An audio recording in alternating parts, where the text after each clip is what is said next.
Doğu Akdeniz'de Türkiye ile Yunanistan arasında yaşanan gerginlikte çatışma olasılığı çok düşük olarak görünse de, yaşanacak bir çatışmada ilk hedef Yunanistan'ın silahlandırdığı adalar olacak. Doğu Akdeniz'de Oruç Reis gemisi ile faaliyetlerini sürdüren Türkiye, Yunanistan ve Fransa'nın saldırgan tutumuna da gereken cevapları veriyor.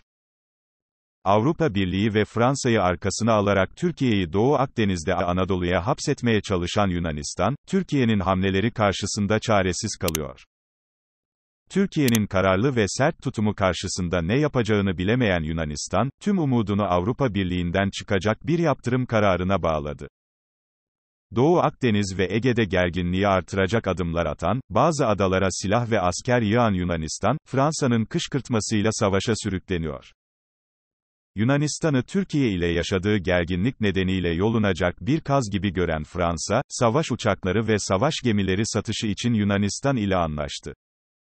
Uzmanlar, Türkiye ile Yunanistan arasında bir çatışmanın yaşanmasının çok düşük bir ihtimal olduğunu, ancak bunun bir ihtimal dahilinde olmasının bile her zaman bir çatışma ihtimalinin olduğunu belirtiyor.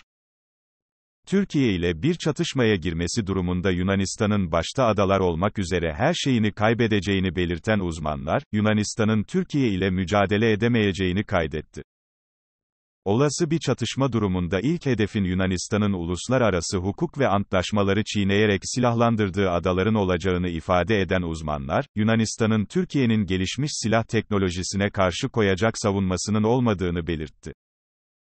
Türkiye'ye yakın olan adaların fırtına obüsü gibi silahlarla anında vurulacağı, uzakta bulunanların ise TRL-G-230 gibi ileri teknoloji füzeler ve silahlı insansız hava araçlarıyla yerle bir edileceği belirtildi. ABD medyasında ise Fransa lideri Macron'u yerin dibine sokan çok çarpıcı bir analiz yayımlandı. Bloomberg'de yayımlanan bir görüş yazısında, Fransa lideri Macron'un Türkiye karşıtı sözlerinin artık Cumhurbaşkanı Erdoğan'a zarar vermediği, ciddi bir kavgaya tutuşmak için de gerekli desteği bulamadığı belirtildi.